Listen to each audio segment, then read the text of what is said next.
요한계시록 5장과 6장을 보면 어린 양 예수님이 하나님으로부터 속히 일어날 일이 기록된 두루마리를 받으시고 그 두루마리를 봉인한 그 일곱 도장을 하나씩 뗍니다.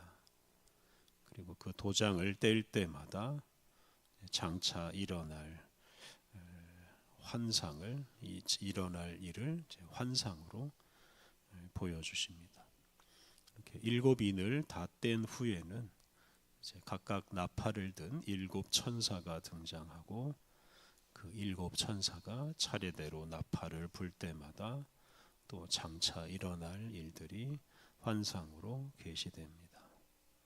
그 후에는 일곱 대접을 든 일곱 천사가 등장하고 천사들이 차례대로 대접에 있는 것을 땅에 쏟아 붓습니다. 또 그때마다 장차 일어날 일이 또 계시됩니다. 지금까지 말한 것을 일곱 인재앙, 일곱 나팔재앙, 일곱 대접재앙이라고 부릅니다. 이런 재앙으로 궁극적으로는 이 교회를 박해하는 세력 로마 제국을 심판합니다. 그리고 마지막으로 새 하늘과 새 땅이 이루어질 것이다 하는 소망을 주십니다. 요한계시록이 이렇게 일곱 인재앙, 일곱 천사, 일곱 나팔재앙, 일곱 대접재앙 이렇게 전개가 되는데요. 요즘 우리가 묵상하고 있는 부분은 그 일곱 나팔재앙 중에서 마지막 일곱째 천사가 나팔을 불었을 때 일어나는 일입니다. 그래서 11장 15절을 보면 일곱째 천사가 나팔을 붑니다. 그때부터 또 장차 일어날 일이 계시되는데 그 내용이 오늘 읽은 14장 마지막 절까지 이어집니다. 그리고 내일 묵상할 15장부터는 일곱 대접을 든 천사가 일으키는 재앙이 시작됩니다. 일곱째 천사가 나팔을 불었을 때 일어난 일을 기록한 요한계시록 12장부터 14장 말씀이 요한계시록에서 가장 중요한 부분이라고 말씀드렸습니다. 오늘 그 부분의 마지막 부분을 읽었습니다. 예수님은 사도 요한에게 당시 상황을 여자와 용, 즉 교회와 사탄의 싸움이라고 말씀하셨습니다.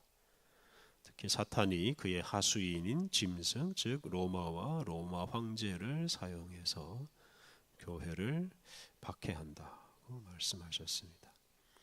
그리고 그렇게 박해받는 교회를 어린 양 예수님이 보호하시고 보호하실 뿐만 아니라 그 짐승의 세력 로마 제국을 이길 수 있는 힘까지 주십니다. 짐승은 자기를 따르는 사람들의 이마와 오른손에 666이라는 표를 주고 그들을 동원해서 교회를 박해하지만 결국 교회를 이기지 못하고 패배합니다. 어제 묵상한 14장 8절에 나오는 것처럼 큰 성 바벨론, 즉 로마가 무너지고 맙니다. 이렇게 악한 세력을 무너뜨린 후에 최후 심판이 이루어집니다. 어제 묵상한 14장 9절부터 11절을 보면 한 천사가 이 짐승과 짐승을 따르는 자들에 대한 심판과 형벌을 예고하였습니다. 이런 예고 후에 이제 예수님께서 등장하시고 실제로 심판이 이루어지는데요. 그것이 오늘 우리가 봉독한 말씀입니다. 14절 말씀, 또 내가 보니 흰 구름이 있고 구름 위에 인자와 같은 이가 앉으셨는데 그 머리에는 금 면류관이 있고 그 손에는 예리한 낫을 가졌더라. 인자와 같은 이가 등장하여 구름 위에 앉으십니다. 그래서 인자와 같은 이라는 이 표현은 다니엘서 7장 13절에 나오는 것을 가져온 것입니다. 인자라는 말은 사람 또는 사람의 아들이라는 뜻입니다. 그래서 인자 같은 이는 사람 같은 존재, 참 사람이고 짐승 같은 존재하고는 완전히 대비되는 존재입니다. 그 인자 같은 이가 하나님으로부터 모든 권세를 부여받고 세상 마지막 때에 등장해서 악의 세력을 심판하십니다. 그 인자 같은 이 예수님의 머리에는 금면류관이 있습니다. 이는 예수님이 온 세상의 통치자라는 뜻이고, 또 예수님의 손에는 예리한 낫이 있습니다. 이것이 바로 심판하는 도구입니다. 이어서 심판이 이루어집니다. 먼저 곡식을 거두는 심판이 있는데요. 15절, 또 다른 천사가 성전으로부터 나와 구름 위에 앉은 이를 향하여 큰 음성으로 외쳐 이르되 당신의 낫을 휘둘러 거두소서. 땅의 곡식이 다 익어 거둘 때가 이르렀음이니이다 하니. 한 천사가 등장해서 구름 위에 앉으신 인자와 같으니, 즉 예수님에게 땅의 곡식이 다 익어서 거둘 때가 되었다 라고 알리고, 그리고 그 낫을 사용해서 곡식을 거두라고 말합니다. 그래서 이제 심판을 시작하라 하는 뜻입니다. 16절, 구름 위에 앉으신 이가 낫을 땅에 휘두르매 땅의 곡식이 거두어지니라. 구름 위에 앉으신 예수님이 천사의 말을 듣고 낫을 휘둘러서 익은 곡식을 거둡니다. 이렇게 곡식을 거두는 것은 이마에 어린 양 예수님의 도장을 받고 예수님을 따르는 사람들을 구원하는 것으로 해석할 수 있습니다. 이렇게 곡식을 수확한 후에, 다시 말하면 어린 양 예수님의 도장을 받고 자신을 깨끗하게 지킨 사람들을 구원하신 후에는 이제 포도를 수확하는데요. 이 포도 수확은 진노의 심판입니다. 17절, 18절, 또 다른 천사가 하늘에 있는 성전에서 나오는데 역시 예리한 낫을 가졌더라.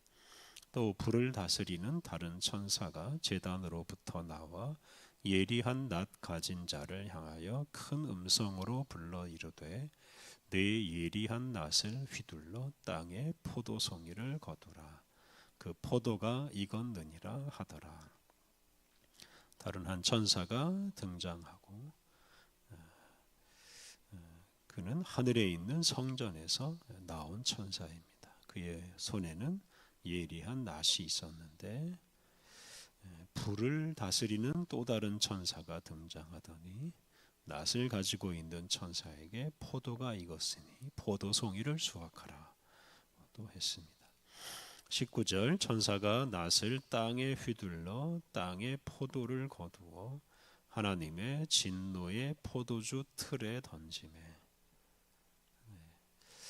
하늘에서 들려온 음성을 따라서 예리한 낫을 가진 천사가 포도를 수확해서 진노의 큰 포도주 틀에 던졌습니다. 이 진노의 큰 포도주 틀, 이것이 바로 심판의 도구이자 형벌의 도구입니다. 앞서 말씀드린 대로 15절 16절에 나오는 땅의 곡식은 어린 양 예수님을 따르는 무리라고 할 수 있고, 19절에 나오는 땅의 포도는 사탄의 하수인인 짐승을 따르는 무리, 즉 로마 황제를 숭배하고 짐승의 표를 받은 사람들입니다. 이런 사람들은 진노의 형틀에 떨어지고 만다 뜻입니다. 이어서 진노의 큰 포도주 틀에 던져진 그 포도를 으깨는 작업이 이어집니다. 20절, 성 밖에서 그 틀이 밟히니 틀에서 피가 나서 말 굴레에까지 닿았고 1600 스다디온에 퍼졌더라.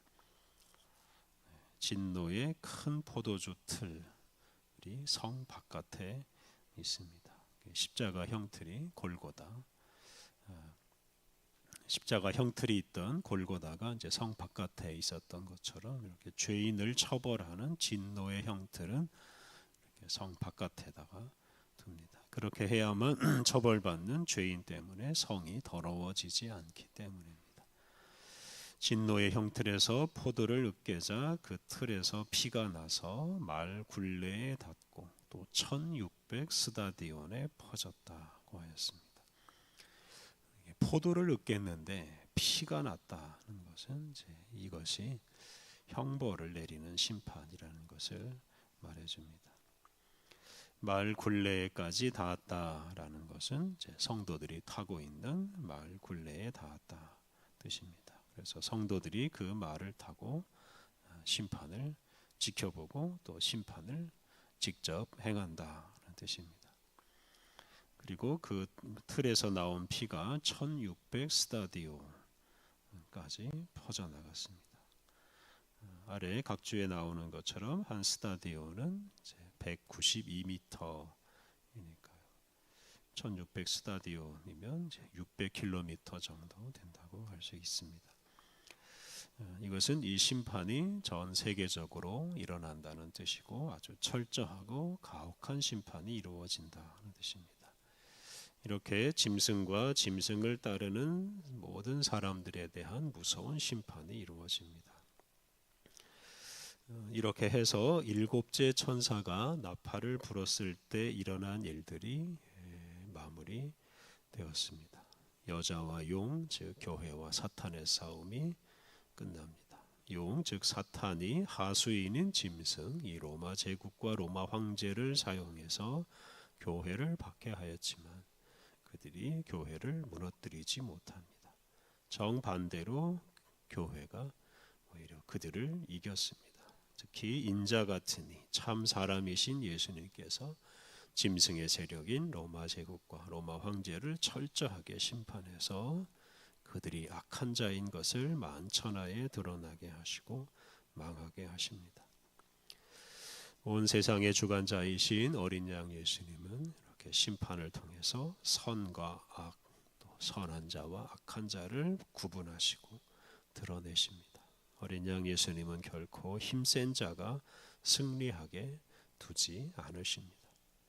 예수님께서는 거대한 로마 제국을 망하게 하심으로 악한 세력은 결코 영원할 수 없다는 것을 분명하게 보여주셨습니다. 그러므로 우리는 우리의 심판주이신 어린 양 예수님을 늘 두려워해야 합니다. 그리고 거대하고 힘 있는 자라고 하더라도 두려워하거나 그를 추종하지 않아야 합니다. 우리가 어린 양 예수님을 온전히 따르고 예수님에게 순종할 때 최후 승리에 참여하게 될 것입니다. 그리고 최후 심판을 통해서 의롭다고 인정받게 될 것입니다. 심판하실 예수님을 늘 기억하고 항상 두려운 마음으로 살아가야 하겠습니다. 함께 기도하겠습니다. 심판을 통해 선악을 분별하시는 하나님, 우리가 오직 진리이신 예수님을 따르게 하옵소서. 박해와 유혹에 직면할 때마다 심판하실 주님을 기억하고 주님의 뜻을 따라 선과 진리를 선택하게 하옵소서. 그리하여 심판주이신 예수님 앞에 담대히 서고 최후 승리를 얻게 하옵소서. 은혜로우신 하나님, 우리에게 새로운 날을 시작하게 하시니 감사합니다. 거룩하신 주님과 동행하며 거룩한 하루를 살게 하여 주옵소서. 우리의 말과 우리의 삶을 통해 거룩한 하늘의 뜻을 우리의 가정과 일터에서 이루게 하여 주옵소서. 하나님, 오늘 모든 일정을 주님이 주관하여 주시기를 간절히 원하오며 예수님의 이름으로 기도드립니다. 아멘.